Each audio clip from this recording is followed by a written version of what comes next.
Pernahkah kalian mendengar negara bernama Nauru?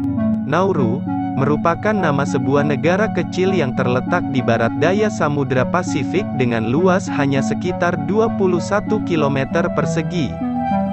Saking kecilnya negara ini sampai tidak memiliki ibu kota. Negara dengan jumlah penduduk sekitar 10.000 jiwa ini, dulunya menyandang predikat sebagai negara terkaya di dunia, dengan pendapatan per kapita tertinggi di dunia mencapai $27.000 per tahun, jauh di atas pendapatan per kapita Amerika Serikat di tahun 1980 sebesar $12.000. Namun kekayaan negara ini tidak bertahan lama. Kira-kira apa penyebab negara ini tiba-tiba jatuh miskin? Tapi, sebelum lanjut nonton silahkan subscribe dan klik tanda lonceng untuk berlangganan secara gratis video-video terbaru dari kami. Mari kita bangun channel sederhana ini bersama-sama.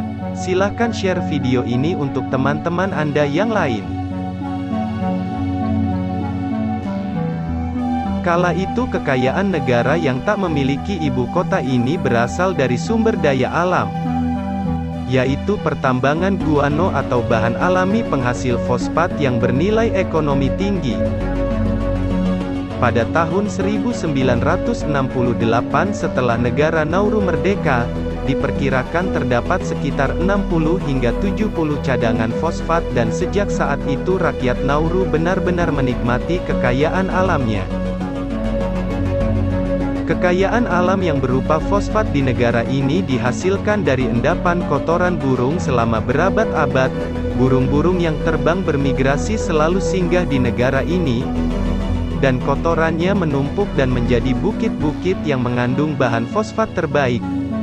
Dari endapan fosfat inilah masyarakat Nauru mendapat kekayaan yang sangat melimpah.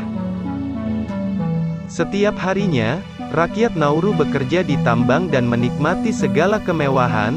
Tak hanya memiliki uang yang melimpah, pemerintah Nauru juga membebaskan pajak dan memberikan subsidi perumahan secara besar-besaran. Pemerintah Nauru juga memberikan pelayanan publik gratis, mulai dari rumah sakit, sekolah, transportasi, layanan air bersih, listrik dan pelayanan publik lainnya. Selain itu, pemerintah Nauru banyak mengirim pemuda ke universitas bergengsi di Australia dengan biaya dan subsidi penuh dari pemerintah. Bahkan untuk berbelanja saja, rakyat Nauru akan berbelanja di Australia atau Singapura dengan menumpang pesawat yang tiket juga ditanggung oleh negara.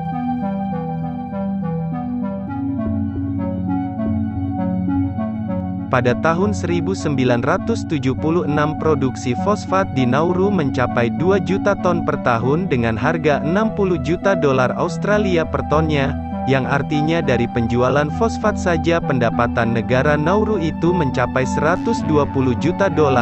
Jika dikonversikan ke rupiah saat ini, itu mencapai 9 triliun rupiah per tahunnya. Selama satu dekade antara tahun 1974 hingga 1980-an, segala kemewahan benar-benar menjadi milik masyarakat Nauru. Segala pernak-pernik dan isi rumah dipenuhi dengan barang-barang berharga. Bahkan kala itu pantai Nauru dipenuhi kapal pribadi milik rakyat Nauru secara perorangan.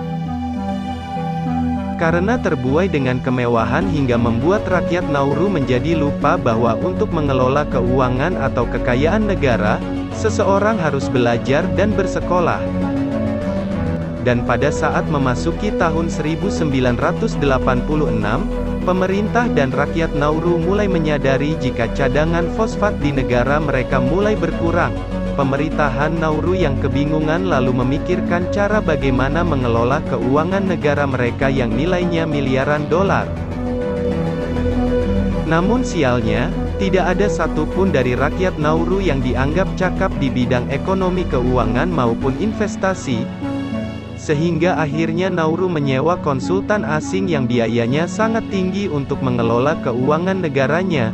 Akan tetapi, bukannya memberi solusi, para konsultan keuangan yang disewa pemerintah Nauru justru korupsi besar-besaran. Akibat persoalan keuangan tersebut, Akhirnya pemerintah Nauru berani berhutang dengan jumlah 239 juta dolar, karena tidak mampu membayar hutang-hutang negara, maka banyak aset Nauru disita pengadilan dan hingga akhirnya di tahun 2002, Nauru dinyatakan sebagai negara bangkrut.